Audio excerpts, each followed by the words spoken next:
अगर मैं आपसे बोलूँ कि आप मुझे सीक्वल क्वेरी का जो रनिंग सीक्वेंस है वो बताओ, तो मोस्ट ऑफ अस ये आंसर देंगे जो कि एकदम गलत है। ये सिर्फ़ आपका क्वेरी सीक्वेंस है।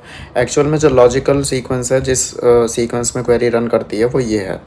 अभी मैं बताता हूँ ऐसा क्यों है और इसको हम एक स्टोरी की तरह समझते हैं। तो लेट्स से आप किसी रेस्टोरेंट में जाके एक ऑर्डर देते हो, तो वहाँ पे वेटर क्या करेगा, पहले तो वो देखेगा कि किचन कहाँ पे है, कहाँ पे सामान रखा है। तो ये हो गया आपका टेबल, पहले उसने टेबल देखा।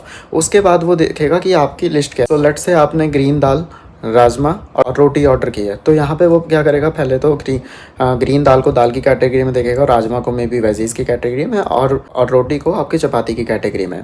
तो यहाँ पे आपका ग्रुप फैक्टर आ गया। अब लेट से आप यहाँ भी आपकी कंडीशन है कि मुझे स्पाइसी लेवल ये चाहिए या रोटी थोड़ी ज़्यादा पकी हुई चाहिए।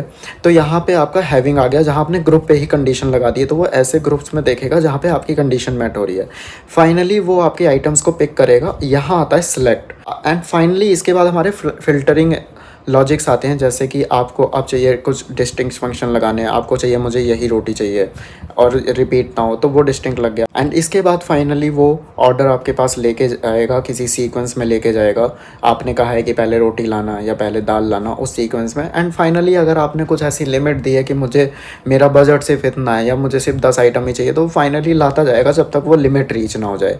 तो इस सीक्वेंस में हमारी सीक्वल क्वेरी रन होती है। एंड आई होप इस एग्जांपल से अब आप इसे कभी नहीं भूलोगे। और ऐसे ही बहुत सारे लॉजिक एंड फार्मूलाज मैंने सीक्वल के इस शीट में रखे हैं। अगर आपको इसका लिंक चाहिए तो मुझे फॉलो करके कमेंट कर दो सीक्वल, और मैं ये आपके डीएम में भेज दूंगा।